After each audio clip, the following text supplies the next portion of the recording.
What's up, everyone? It's Tayler Kyles here for CLNS Media, and I'm joined today by my first guest ever. He's a QB expert and one of SB Nation's best and brightest, Mark Schofield. Ladies and gentlemen, if you enjoy in-depth football analysis, a little bit of F1 racing, or the song Africa by Toto, you are going to love him as much as I do. Mark, buddy, thank you so much for coming on. Taylor, it is an honor to be here. It is an honor to be your first guest.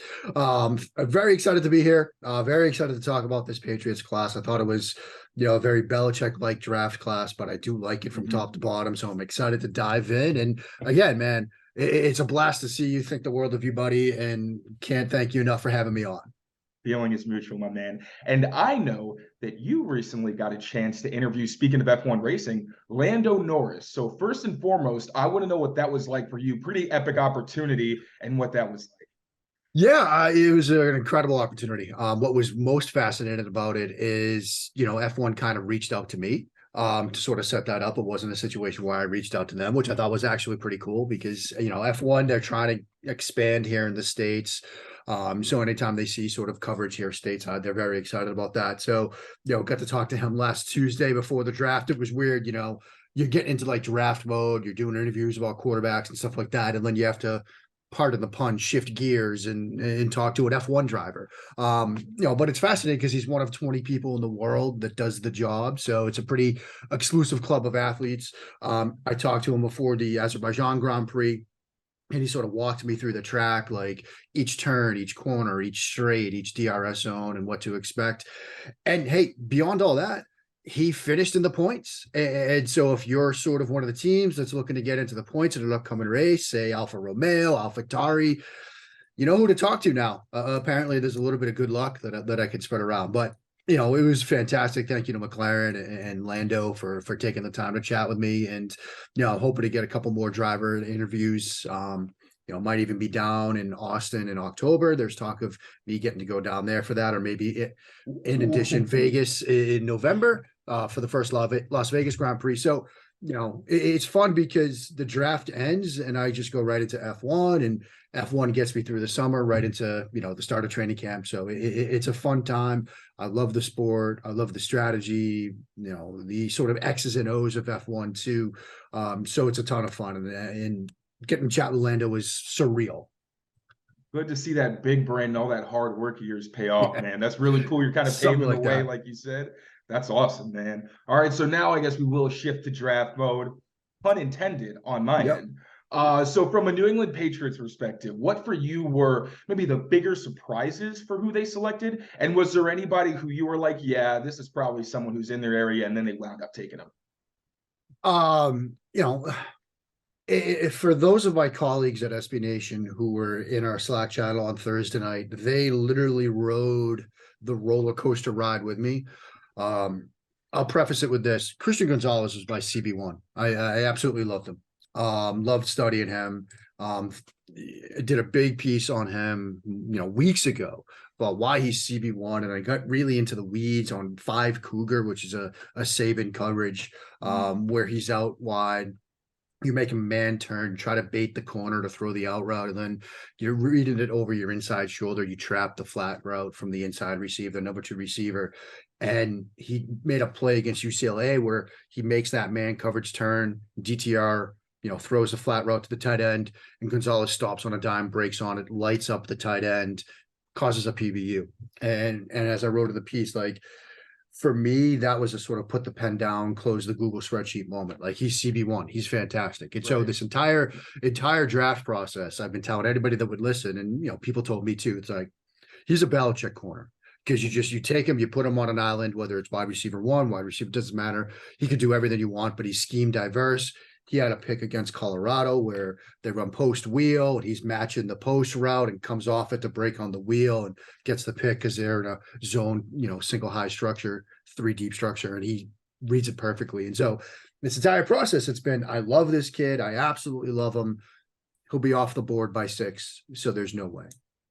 And then as it plays out, he's sliding down the board a little bit. And I'm like, okay, as I was screaming in the Slack room, Belichick's going to get a chance to draft him, but he's going to trade out. I just know he's going to trade out, and it's going to break my heart. And then the trade comes and it's Pittsburgh. It's like, okay, well, they're coming up for alignment. We know that. Yeah. But they're going back to 17. And everybody I've talked to here in Washington told me for months, Ron Rivera's drafted a corner. Like whenever you do your mock draft, put a corner there. It doesn't matter. Joey Porter, Emmanuel Forbes, who they ended up taking, but they're drafting a corner. So now I'm sitting there, I'm like, yes, Emmanuel Forbes is a great scheme fit for Washington. And that would make a lot of sense. But never in a million years did Ron Rivera think he's going to have Christian Gonzalez staring him in the face. Right. So the Patriots just traded out of 14 with a chance to draft the perfect corner for Belichick, and they fumbled it away. And there's the name, Emmanuel Forbes. And I just go crazy because I'm like, okay, there's no way now. There's no way they're going to pass on him. And of course, they ended up drafting him. I thought it was an absolutely perfect pick. Look, Marte at 76. When you see the Schefter tweet that says the first non-combine invite is drafted by Bill Belichick, it makes perfect sense. They do things differently. Right. And I know that there was a lot of thought that, like, hey, maybe in this deep tight end class, they're going to draft a tight end. And Tucker Kraft, the San Diego State tight end, South Dakota State, tight end is staring you in the face. And they don't. They go with Marte, who I think is sort of a, long-ish term developmental prospect. Are you going to line him weak side linebacker to start? Are you going to play him as a safety? Are you going to put him in that hybrid safety linebacker role? We've seen players like Chun and others sort of fill. But they certainly liked something with him. And the more I do the draft, the more I realize the grades from us on the outside don't matter. Like, get your guys. If you see something in this kid and an idiot like me thinks, oh, he's more of a day 3 pick, but you like him a lot, just draft him. Go get him. Go get your players. And so, through that lens, I think that pick makes sense. And we can get into the interior offensive lineman, who I really like as well. But I thought it was a very good draft. There's been, a lot of high grades on it, some not so high grades, draft grades, they're a fun little exercise here in the moment, but of course they need time to sort of figure out how guys do in the NFL. But, from a process perspective, from getting Gonzalez, there's a lot I think to like. Yeah. And I was doing our live CLNS draft show, but I really wish I could have seen your reaction when Forbes was taken. That sounds like a jiffable Mark Schofield moment. Yeah, it's certainly not like the, now we talk ourselves into Mac Jones moment that we had, on the live stream over Pat's Pulpit a couple of years ago, when we were seeing Justin Fields come and a team's traded up and then it's Chicago. And we know what's going to happen there. But it was just a stream of capital letters, like 6 paragraphs long of just, sheer excitement. Because look, Gonzalez, I think, is everything you want in a modern corner. Like, I know, there's been some knock in recent days that maybe he's not physical. Maybe he doesn't come downhill. Maybe he doesn't that play Georgia game, man. It was that one Georgia game. It's that one Georgia game. And B, like, in the first round, I'm drafting a corner for what they do in coverage. Like, if you want to get a physical corner. Now, look, Devon Witherspoon, like, very physical player, like very little, very sort of different. And so maybe that's what made Witherspoon the first cornerback taken. I don't know, but I want to draft somebody I can put on an island. And the other reason why I'd like to bring up that play against UCLA is that was a physical play. Like, he's peeling off a receiver to trap a tight end and brings the lumber on the head to knock the ball away. Like, that was a physical play. Like, is it as consistent as Witherspoon? No, but I don't think there's been a corner in recent memory, or at least not in this class, that was perhaps as physical as Witherspoon, because, he played, like a, Tasmanian devil at times, like just a very physical corner. And that's something a lot of people loved about him. But, for me, seeing what Gonzalez did in coverage, like, that's a reason you draft a corner. Absolutely. And even Devin McCourty mentioned it on Quick Slants, I think it was yesterday, how Stephon Gilmore, when the regular season, like, he wasn't the most physical guy. He wasn't going to throw his body into the fire if they were, playing, a worse Jets team in week 7. But he said once the playoffs came around, and that's when you think of Gilmore, he has plenty of tackles that come to mind. And it was that thing where he was like, no, when it's playoff time, he knows you turn it on, and that's when you really throw your body in there. And I saw that from Gonzalez, even in the Georgia game, where people, 100%, like, he was getting tossed around a little bit, definitely was getting manhandled at the point of attack. But at the same time, there was the rep at the goal line where he gets off the block and makes the tackle right before the running back scores. He made a couple tackles in the alley. Like, he'll make those plays when they're there to be made. But, and this is where I think maybe if he adds to his frame a little bit more, he'll have more confidence in taking those guys on. Because, like, there was one where Darnell Washington was out there. Like, I'm sorry. Christian Gonzalez is not going to be like, oh, yeah, no, I got this. Like, that's another offensive tackle, basically. But you mentioned the interior offensive lineman, and I do want to get your take there because personally, I know Jake Andrews, I don't really like saying reach because it's the 4th round. Like, these are developmental guys who usually are more depth.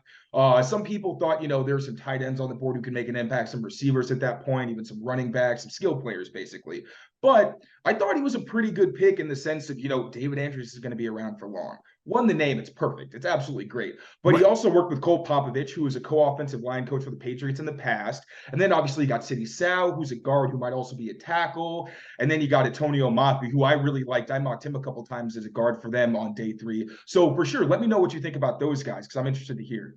Yeah, first of all, there was a lot of thought that, like, why did they draft 15 interior offensive linemen? It's because they need the depth, first of all. Like, you look at their, depth chart right now, they need interior offensive line depth. And, with Sal, the idea that his athleticism and his footwork might put you in a position where you could perhaps kick him outside, that's also something to keep in mind as well, because people were like, yo, you also need a tackle. Well, they might have drafted a developmental tackle there. So I think, that was a nice pick with Andrews, the center. I thought it's a good time to do that. Cause like you said, like David Andrews, he's had some health and some injury problems. Like, he's one of the best centers in the league. I firmly believe that, but you don't know. It's a demanding position. Maybe he's here for a couple of years, maybe not. And so add in sort of a center that has room to grow and could improve in pass protection and things like that. I thought that was a great move. Mafia, I absolutely love that pick. I absolutely love that pick. And he screams Patriot. He was at the Shrine, so that. I think he had like a 3.86 GPA, and talking to some people at UCLA, they said, look, the kid like never missed an assignment on the field, like processes information, stunts, twists, interior games extremely well. That's a great foundation to build on. And plus you have the rugby background as well. You see him playing rugby and slamming people around in high school. You like that. And look, the Patriots have drafted interior offensive linemen before that have come from different athletic backgrounds, wrestling and things like that. And so, the rugby background, it's a nod to the idea. I haven't seen the numbers, Taylor, from this year, but I know last year, something like 96% of the picks played multiple sports in high school because you can do different things. Last year, Alec Pierce, he was a volleyball player in high school, but had a 40-inch vertical. He had a 40-inch vertical. And I remember interviewing him for a pod, and he was like, yeah, the only reason I had a 40-inch vertical playing volleyball. And so, that's what he said. He's like, look, you're jumping all the time, like developing those calf muscles a lot differently than running routes and things like that, which I thought was a brilliant point. And, who's the tight end from Colorado State? I'm blanking on his name right now, but he played basketball and baseball. I was talking to him about it. He's like, yeah, you train different muscles, you think differently, you're reacting differently. And so playing multiple sports, if you're listed and you're in high school and you're like, how do I want to get to the NFL? Yeah, being good at football certainly helps. But play multiple sports. And so I love circling back here. I love the 3 interior offensive linemen. I thought they were great picks. Probably, like you said, all sort of developmental guys, but there's things to work with all 3 that makes me excited about their potential.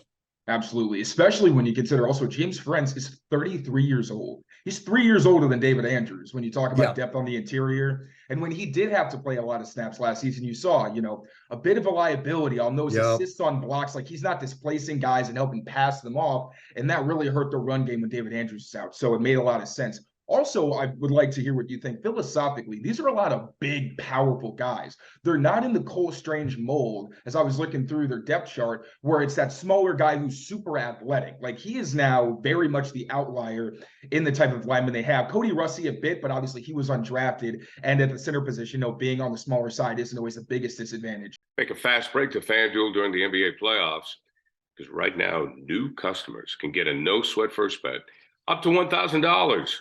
That's $1,000 back in bonus bets. If your first bet doesn't win, you got to get the app. The app's the way to go. It is so easy to use. You get great promotions every day with the app. It's safe and secure, and you get paid instantly. How about that? Instant cash with the FanDuel app. There's no better place to bet all your playoff action than America's #1 sportsbook. Visit FanDuel.com/Boston. and get a no-sweat first bet up to $1,000. That's FanDuel.com/Boston. FanDuel, the official sports betting partner of the NBA. So do you think that there's anything there where like they're clearly trying to get bigger? Matt Groh even mentioned you can't get run through in pass protection. Does that, mean anything for you? Yeah, I mean, it might mean a couple of things schematically. It might mean more of inside zone gap power, certainly in the run game. And in terms of, pass protection, it might be a nod to, we might see a lot more quick game, because in terms of pass pro, at least, and again, this is my sort of off the cuff interpretation of that. But like, if you're worried about run throughs, like you're worried about quick pressure. You're worried about a quarterback not having a 3-step drop time to get it out. And so getting bigger makes me think that they just want to make sure that they can get the ball out quickly. And that sort of comes to what we might hope to see from Mac Jones, because at times over his first 2 seasons, when he's in quick game, 4 wide, empty and things like that, he's been pretty effective. If he can just catch and release and read and rely on what he does pre-snap with his mind to pick matchups and dissect and diagnose the coverage and then catch, confirm, and release. That's sometimes when he's at his best. And so if they're going to go more quick game, more, 5-man protections, and just make sure that they're basing stuff up and, getting stuff to the edges, but making sure that they're not letting run throughs, some bigger guys might make sense. And so it could be a nod. Again, that's just a guess. I could be completely wrong here, but it looks like a, gap power in the run game, basing up stuff, 5-man protections, getting the ball quickly in the passing game. Now, look, last year they thought they were going to go outside zone, wide zone, and maybe Strange was a nod to that. And now they've probably realized that that's not where we're going to be. This might be the vision for the offense going forward. Absolutely. And it makes sense with Bill O'Brien. Like even Juju was saying yesterday how the offense is getting different. The terminology, like I was saying, big boy football's back, baby. Yeah. We're doing the real stuff now. That's a nod there, right? And he's talking about getting flashcards and having to go back to school. I mean, the offense is going to look a lot different. And, these again, I love the draft and free agency because there's no Bill Belichick or Groh or somebody on a podium saying like, this is what we think about our roster. They're telling us what they think with the picks that they have to make, with the people that they have to sign. And Juju, a guy that operates out of the slot, like quick game, yardage after the catch. Gesicki, similar. And now these bigger guys, up front, you can put the pieces together. Again, I might be wrong, but it does seem like we're going to see more quick game, get the ball out, inside zone, gap power and stuff, playing between the tackles in the run game. Obviously they'll still do some stuff to the edges, but it seems like that's where this offense might be trending. And I like what you say that, like how we're seeing what they see as their roster needs, how they want to build it. Because, for the draft, for example, I went in as one of the people who said, yeah, I do think it would be a huge difference maker if they could get a 3-level threat like a Zay Flowers, who takes a lot of the pressure off everyone else and is someone the defense can actually fixate on, game plan around, et cetera, et cetera. However, listening to Juju yesterday, I started to think, okay, well, with Bill O'Brien, they're probably going to go more tempo like he did with Brady. Anytime Mac Jones has used tempo, and like you said, done the 5 wide, which we also know Bill O'Brien loves, he was much harder to defend because that's where he's better when he's in charge, picking matchups, finding where all the weaknesses are in the defense, rather than kind of playing this throw it down the field every other play, because that's not quite his style. So kind of leading on from that, we saw them wait until the 6th round to address any skill position players on offense. They got Kayshon Boutte, they got Demario Douglas. I think those guys could be potential sleepers. I think they kind of round out with Tyquan Thornton, a pretty explosive young group of wideouts. But can you let me know what you think about whether or not the Patriots offense has enough weapons around Mac? Obviously, this is something that, every coach is getting asked about, every player is getting asked about. But from what you see with Bill O'Brien there, do you think they have enough to compete with some really good defenses they're going to have to face in the AFC East and then in the rest of their schedule as well? Because there's NFC East on there too, so it's not easy, aka Georgia. Yeah, I mean, you've got a lot of good teams that you're going to be playing over the next, couple months here. And, the AFC is certainly loaded top to the bottom. I mean, again, when they added Jonnu Smith and Hunter Henry a couple of off seasons ago, in the back of every Patriots fan's mind was the idea of the 12 personnel look, right? Like they're going to get back to 12. They're going to use tempo. They're going to force you to declare your intentions as a defense. You stay big, they go spread. You stay small, you treat it like 11, we'll run, we'll condense the formation a bit. It didn't work out. It didn't work out. The Gesicki acquisition, I think, is potentially a road back to that. You start thinking about, okay, well, you could have a 12 of Gesicki and obviously Hunter Henry, and then say Parker and Juju with Rhamondre as your running back, you can do some different things out of that. You can get to 5 wide from that because of Rhamondre's skill set and his footwork and what he can do in the passing game. And so if you're a defense, you treat that like traditional 12, you stay big, you stay base. They can spread that out and you could get some of those favorable matchups. And then, if you decide, no, we're going to get carved up, we'll get light. Gesicki can do enough blocking from like the slot, and Juju is a good blocker like from the slot where you can create some run game opportunities there as well. And so I think if that's the vision, I think they might have, I don't want to say enough weapons. I don't think you can ever have enough, but they might be able to create some explosive plays in the run game and the passing game. I think when you look at sort of get it into even, 11 and 3 wide, I think between, what we saw from Parker last year, the chemistry that he was developing with Mac Jones, what we've seen over his career with Juju, like there's 2 very solid options right there. As a question of wide receiver 3, I think obviously Tyquan's going to get that. You might see more of Kendrick Bourne. I think Bill O'Brien is going to sort of let him out of the proverbial doghouse we saw Bourne in last year, which I would love to see because I thought Bourne is what he's used, an explosive player. I mean, let's not forget. KB high, baby. Yeah, and let's not forget. Look, you might see more Marcus Jones on offense. Like you might see more of that too. And so I think Demario Douglas also has a similar skill. And I know you're a fan of Demario. I know you're a fan of him. You've put out a lot of clips, which have been fantastic to see. Like, and he's also, I think, going to contribute on special teams. People are like, why are you drafting these guys late? You need guys on special teams too. And so I think, we'll know more as we get to August and we see more from this team. But I think there's potential. There's at least an idea that they can attack in a couple of different ways with 12, with 11, spread you out a bit. And so I'm excited to see what this offense could look like, come training camp, come the summer when we get to see it on the field. I think there's potential. And look, getting Boutte where they did, I went back, I looked at, my way too early mock draft from last May. I had Stroud to Houston. I had Jordan Addison to Minnesota. I was very excited about those. Beast. So you take some victory laps on that. But then my 6th overall pick to Jacksonville was Kayshon Boutte. Like he was getting first round buzz and he fell down boards. He had some drop issues. He had some off the field issues. He was dismissed from the team late in the season. And then he goes to the combine and it's a 29-inch vertical. And it's not the athleticism we were expected to see. And so that's why he's available in the 6th round. But this is somebody that a lot of people looked at and thought, here's a first round NFL wide receiver. And you got him in the 6th round. I think, sometimes a humbling experience like that could light a fire under him. And so I'm excited about this draft. And look, the kicker and the punter I thought were great picks too. Oh, yeah. So, sneaky, very sneaky. And look, Ryland's, 20 minutes down the street from me down at College Park. And he's a great kicker. Yeah. And so it was a different draft class. They did some things differently than we thought they would. But I think when you take a step back and look at it, it's a good draft class. Yeah, especially with the kicker. One thing we always got to think about is the best bad weather kicker whenever they're in the market in the draft. He had the 250-yarders at the big house.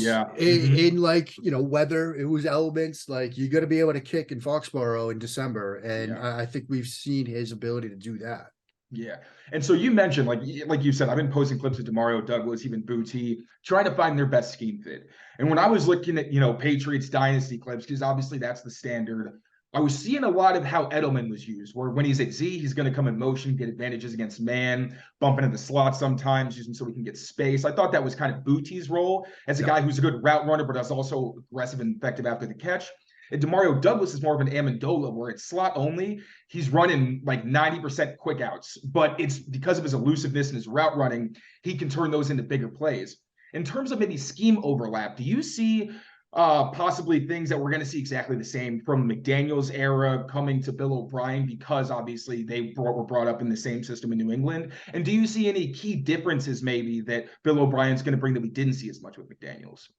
Yeah, I mean, I think obviously there will be a lot of philosophical overlap. I mean, option routes, moving players around, combination routes and things like that I think we saw during the McDaniels and even during the O'Brien era originally. Mhm. I think those will be back. I think, everybody's copy of the 16 Patriots playbook that was gathering dust that we have on our bookshelves Oh, yeah. last season.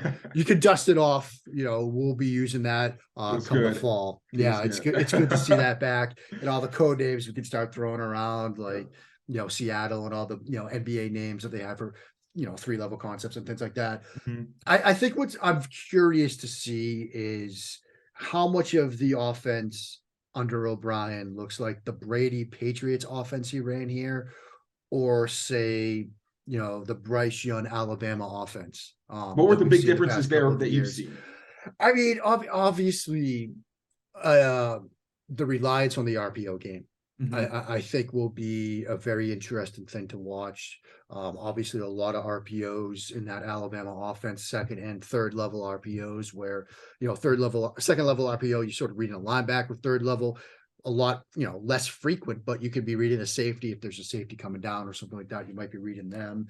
I think you see more air raid concepts mixed in with mesh and shallows and things like that maybe weren't used as much with Brady, but they still ran mesh when Brady Mhm. was here and things like that. But you saw it a lot more frequently at Alabama under O'Brien. And so, that sort of air raid college RPO type offense, that's the one thing that you saw more from O'Brien at Alabama than you did when he was in Foxborough. And I'm very curious to see if we see more of that here, because it would make sense that that kind of Alabama offense, that Jones would have some sort of familiarity with it. Now, there were all these stories that Jones sat down with O'Brien and taught him the offense. Seems like O'Brien kind of pushed back on that, said, yeah, we passed in the hallway or something. So, Right. maybe that little story that we all told, that I probably told on 75 different radio shows, over the past couple of months since they hired O'Brien, isn't quite accurate. But you would think that, the offense that was in place at Alabama that O'Brien called for Young, that Mac Jones will be able to run some of that stuff as well. So I think that might be where you see a little bit of a question, a change. Like, how much is he going to adapt bring the Alabama offense here? Or is it going to really just be, okay, this is kind of what it looked like under Brady. This is what we're going to be running here with Mac Jones. Yeah, and we saw Mac Jones have success with RPOs in college. That was something he ran a good amount at Alabama. So, and last year was basically all screens. So it wasn't really an effective RPO package. It was just very, very basic, mostly because they were pretty desperate. And mesh, they did try to run a few times last year with varying degrees of success, obviously, because there wasn't a lot of coordination and, it was pretty hit or miss. Yeah. Last one I got for you, Malik Cunningham. Now, this is an undrafted free agent signing right after the draft. I believe the Patriots gave him like a $200,000 contract, a lot of money guaranteed. Hints that he's someone who has a good chance at making the roster, whether it's practice squad or the 53. We'll see how that shakes out exactly. But he seems like, an interesting quarterback prospect. He was productive, obviously a really good rusher. I was saying, like, looking at him in that uniform, running the same type of run schemes that Lamar Jackson did. Like, it's really hard not to see the overlap. Not as fast. That creativity and toughness is kind of there. But he's also someone who could play different positions for the Patriots. Said he'd be open to whatever they want to use him as. So what did you see from him as a passer and as an athlete? And how do you think the Patriots might be able to use him? I mean, first off, I appreciate that he's open to playing different positions. That's a great thing for him to say. He's a quarterback in my mind. Okay. Like, okay. I really think that there is, obviously it would sort of be a longer term developmental prospect at the quarterback position, but yes, what he does in the run game is dynamic and explosive. Like, he had, I think, back a 30 and a 40-yard run on, successive plays, I think, against Syracuse. So he's brings something to the table as a runner. And yes, that's the athleticism. So if down the road the quarterback stuff doesn't work out, maybe. But then you see him fight in the pocket and pocket feel, pocket presence, pocket poise. It's such a tough thing. I often think you either have it or you don't. He has it. And there are moments when you see him stay in the pocket, keep his eyes downfield, not drop his eyes in the face of multiple points of pressure, work through reads, and then get to like a backside dig route and rip a throw over the middle. To me, that's high level quarterback play. And the fact that, there was competition for him, in the start of the UDFA process. Tom Pelissero said that there were multiple teams in on Malik Cunningham, and the Patriots had to sort of outbid them. Makes me think that maybe some teams were in there because they see a potential position switch, but I'm sure some others thought, hey, here's a developmental guy at the QB position that there's stuff here to work with, and give him a year or two in our system, and we can sort of maybe get him there. And so again, I love that he said that. I love that he's willing to sort of help the team and do anything possible. But I think he's a developmental prospect at the position. And you look at, when it gets down to UDFA time and you have the opportunity to pick your spot, certainly the money sways you a bit. Mm-hmm. But with Zappe, McSorley, and now Cunningham behind Mac Jones, like there's an opportunity for him to sort of stick on this roster and, practice squad or something like that, or even as QB3, depending on how things shake out, because he's a more dynamic, explosive runner than McSorley. If you think we'll have a QB3, maybe for some run game packages or just do something differently, Cunningham might be your choice there. And so I'm very excited to see him in mini camp. I'm excited to see him in training camp. Like, I think there's something here with him. It's, again, longer term prospect at the position, but there's potential for sure. That's awesome, especially because we were talking about DTR, Dorian Thompson-Robinson, as someone who was pretty similar, where there's things to work on, but you see his work in the pocket, the way that he reads defenses, works the progressions. You see that there was a real NFL quarterback there if you hone the skills, plus the physical ability to give you immediate contributions, where you either give him the run packages, like you said, or now they finally have a scout team quarterback who can simulate Lamar Jackson. I mean, that's the other thing. Like, you can't overstate this. And I'm so glad you brought that up. It's such a great point, because you think about the quarterbacks you're going to be seeing over the course of the season, right? You're going to be seeing Josh Allen twice, Tua Tagovailoa twice, like right off the bat. Now you've got somebody that can, if nothing else, give you that look and get your defense ready to face what you're going to see on Sunday. That's huge. Like, you're only as good sometimes as the people you get to practice against to prepare. And Cunningham now gives them that. That's probably why they brought McSorley in to begin with, because he's athletic as well. But now Cunningham's athleticism gives them a much better look, I think, in practice. Absolutely. And I'm pretty sure in the past, they've been using John Jones back there, or usually it's just whoever their fastest player is as Lamar Jackson whenever they face him. And the problem you always see is it takes Patriots defenders a minute to get used to his athleticism. It's just one of those things you can't gauge on the practice field. And now Cunningham not only gives you that similar athleticism, obviously Lamar Jackson is like one of one, but a guy where when he's back there, it's not a guarantee that he's going to run because it's a guy who's out of position. Now the defense can actually get a good look from a passing perspective and a running perspective. So Mark, that was incredible. Got my brain turning. I think I'm going to have to write a couple articles, honestly, after there you go. I mean, if nothing else, look, it's better than I remember a couple of years ago. Somebody was using Andy Dalton, as their Lamar scout team quarterback. And it's like, well, I don't know if that's the choice. That's an interesting. Not quite. Not exactly. No. Mark, thank you so much, man. Always a pleasure talking to you. Even more of a pleasure having you as my first ever guest. Please take this time to plug away anything you like. Well, Tayler, always fantastic to be here. We got some post-draft stuff coming up over at SB Nation. We've done some stuff already. We'll have some more pieces up. Then like I said, it's F1 time. We got Miami this weekend. Got a bunch of stuff up already. We're going to have qualifying and practices and all that stuff. Working on something on Yuki Tsunoda right now. So it's going to be a very busy week. It's going to be a very busy month in F1 because we've got Imola, in the third week of the month. And then we go right to Monaco after that. We got 3 races this month. So it's going to be super fun. But Tayler, my man, it's been a blast, buddy. Appreciate you having me on.